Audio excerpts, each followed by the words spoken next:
السلام عليكم ورحمة الله وبركاته.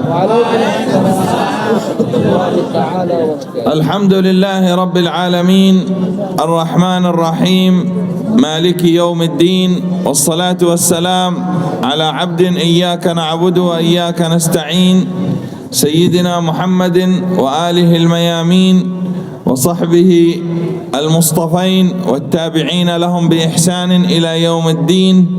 اهدنا الصراط المستقيم صراط الذين أنعمت عليهم غير المغضوب عليهم ولا الضالين بلوا آمين آمين يا رب العالمين. أما بعد، الحمد لله والشكر لله والفضل لله والمنة لله. هذا المحفل المبارك لهذه الجامعة الحسينية المباركة، هذا المحفل العظيم الذي اجتمع لفكر الدين، هذا الاحتفال، هذا المجمع، هذا المجلس، هذا المكان نحن فيه لفكر الدين، لأهمية الدين. نحن ليس حزب عوامليك नहीं, نحن نو BMB नहीं, هنا دين. نحن هنا لدين الله سبحانه وتبارك وتعالى الإسلام. الله أكمل لنا هذا الدين. دين الإسلام هو دين كامل يصلح الله به كل زمان ومكان وإنسان. সম্মানিত উপস্থিতি, আমাদের সম্মানিত মেহমান আল্লামা শাইখ সৈয়দ নাসির বিল্লাহ মক্কি হাফিজাহুল্লাহ, তিনি আল্লাহ জাল্লা শানুহুর যথাযথ প্রশংসা, রাসূল পাক সাল্লাল্লাহু আলাইহি ওয়াসাল্লামের প্রতি দুরূদ ও সালাম প্রেরণ করার পর বলছেন, এটা আল্লাহ পাকের অনেক বড় দয়া আর অনুগ্রহ আর আল্লাহ পাকের রহমত যে তিনি আমাদেরকে একটি মোবারক মজলিসে, একটি বরকতপূর্ণ মজলিসে জমা করেছেন। এজন্য সকলে শুকরিয়া আদায় করি, বলে আলহামদুলিল্লাহ। তিনি বলেন যে আমাদের এই মজলিসটি মোবারক কেন, বরকতপূর্ণ কেন? কারণ এই মজলিস, এই মাহফিল, এই জামাত হলো দ্বীনকে সামনে রেখে। আমরা সবাই এখানে দ্বীনের ফিকির নিয়ে বসেছি, কি বলেন? তিনি বলেন যে আমরা এখানে দুনিয়াবী কোনো উদ্দেশ্য বা রাজনৈতিক কোনো উদ্দেশ্যে এখানে জমা হইনি, না আওয়ামী লীগের জন্য, না বিএনপির জন্য, না অন্য কোনো মাকসাদ, বরং আমরা এখানে এসেছি, বসেছি, এই মোবারক মাহফিলে জমা হয়েছি দ্বীনের ফিকিরের জন্য। এজন্য তিনি বলেন যে আল্লাহ পাক আমাদেরকে এক পরিপূর্ণ দ্বীন দান করেছেন, সে দ্বীন আল ইসলাম। ইসলামকে আল্লাহ পাক আমাদের জন্য দ্বীন হিসেবে ধার্য করেছেন, পরিপূর্ণ দ্বীন হিসেবে আল্লাহ পাক আমাদেরকে ইসলাম হিসেবে দিয়েছেন, যেটা হার জামানাতে সব সময়, বিগত দিনে, বর্তমানে এবং কি একেবারে কিয়ামত পর্যন্ত সমস্ত মানুষের জন্য হেদায়েতের বস্তু, যেটা সমস্ত মানুষের জন্য রাহনুমাই। এজন্য তিনি বলেন এই আমাদের এই জামাত আর আমাদের এই মজলিস মুবারক মজলিস। بركة هذا المجلس عقيدة في قلوبنا تحفه الملائكة، تغشاه الرحمة، تنزل عليه السكينة، يذكرنا الله في من عنده. لماذا؟ لأن نحن فكر وبيان الدين. মেহমান বলেন যে দ্বীনের এই ধরনের মজলিসগুলোকে আল্লাহ পাকের রহমতের ফেরেশতারা বেষ্টন করে রাখে, বলেন সুবহানাল্লাহ। আল্লাহ পাকের রহমত তাদেরকে আচ্ছাদিত করে রাখে, সাকিনা নামে বিশেষ রহমত তাদের উপর নাজিল হইতে থাকে। আল্লাহ পাক তার মুকাররম ফেরেশতাদের কাছে এই ধরনের মজলিসের কথা উল্লেখ করতে থাকেন। এজন্য মেহমান বলেন যে আমাদের এই মজলিস হলো মুবারক মজলিস। أنا لا أحب البيان الطويل، بيان طويل أنا لا أحب، لأن النبي صلى الله عليه وسلم يقول خير الكلام ما قل ودل، فأنا أريد خير الكلام.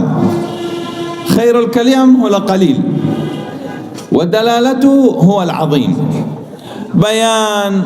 بيان كلام ساعة، ساعتين، 3 ساعات ليس فائدة. فائدة حقيقة، الفائدة هي الحقيقة، هو العمل، هو الدين. نحن ماذا نريد في هذا المجلس؟ لا نريد نحن بس نبين قال الله قال الرسول قال الله قال رواه الطبراني رواه ابن ماجه رواه الترمذي، لا، نريد حقيقة. كل هذا علماء جزاهم الله خير خدموا دين لا بأس، لكن أنا أريد أبين لكم حقيقة كيف نحل موضوع حياتنا الدينية في بنغلاديش. نحن الآن بنغلاديش، نريد أن نحل حالتنا الدينية في بنغلاديش. মেহমান বলেন যে আমি লম্বা চূড়া বয়ান পছন্দ করি না, অনেক দীর্ঘ সময় বয়ান হোক, 2-3 ঘন্টা বয়ান হোক, এটা আমি চাই না।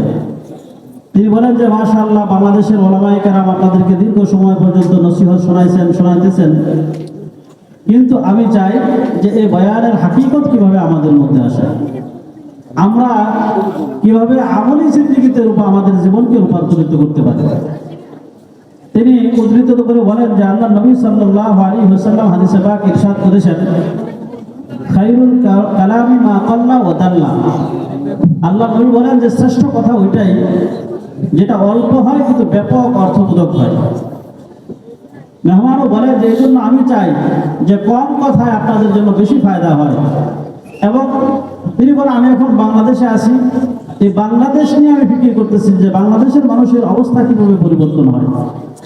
এই জন্য তিনি বলেন যে আমাদের আমল, আমাদের আখলাক কিভাবে সুন্দর হয়, হ্যাঁ আমরা কিভাবে দ্বীনের ফিকির নিয়ে বাঁচতে পারি এবং আমাদের হায়াতের মধ্যে কিভাবে দ্বীন এসে যায়। এজন্য আমি আপনাদেরকে মৌলিক কিছু কথা শোনাইতে চাই, লম্বা চূড়া বয়ান আমি আপনাদের সামনে করতে চাই না। بنغلاديش ما شاء الله مسلم، بنغلاديش ما شاء الله علماء، انتشار، مدرسة، مسجد، ما شاء الله. يوجد في بنغلاديش ثلاثة مشكلة، يوجد في بنغلاديش ثلاثة مشكل، 3 مشكل. نحن الآن نريد بيان نحل هذا. أنا دكتور أريد دواء، أعطي الدواء، ما فائدة أنا أقول كلام ليس، لا، نحن نريد نعرف ما هي مشكلة موجود بنغلاديش. 3 مشكلة نحلها إن شاء الله. মেহমান বলেন যে আমি বাংলাদেশের মধ্যে বড় বড় 3টা সমস্যা দেখতে পেয়েছি। তিনি বলেন যে আমি চাই যে এই 3টা সমস্যার সমাধান হোক। মাশাআল্লাহ বাংলাদেশের মধ্যে সকল মানুষই মুসলমান, এদেশে হাজার হাজার মসজিদ মাদ্রাসা আছে, লাখো লাখো ওলামায়ে কেরাম আছেন, ওনারা দিক নির্দেশনা দেন, কিন্তু আমি আমার দৃষ্টিতে আপনাদের যে সমস্যা আমার চোখে পড়েছে আমি ওই সমস্যার সমাধান করতে চাই। এবং তিনি বলেন যে আমি এখন আপনাদের সামনে ডাক্তারের মতো, আমি ডাক্তারের ভূমিকায়, আপনারা যেন রোগী আর আমি যেন ডাক্তার। সুতরাং আমার সামনে আপনাদের যে সমস্যা ধরা পড়েছে আমি ওই বিরাট 3টি সমস্যা নিয়ে কথা বলতে চাই। আপনারা শুনতে রাজি আছেন ইনশাআল্লাহ? المشكلة الأولى في بنغلاديش، المشكلة الأولى بهوت مشكل، هذا مصيبة عظمى في بنغلاديش. أول مشكلة في بنغلاديش مسجد هازار، مسجد هازار مصلي नहीं، هذا مشكلة بنغلاديش.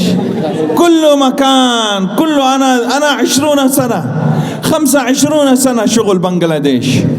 أنا كوكز بازار، سلهي، چيتاگون، باگرهات، ساتكيرا، شوم نگر، راد شاهين، سراج گونز، گوبل گونز، ماگورا، كل مكان ذهبت في بنغلاديش. كل ما ناس مسجد مصلين नहीं।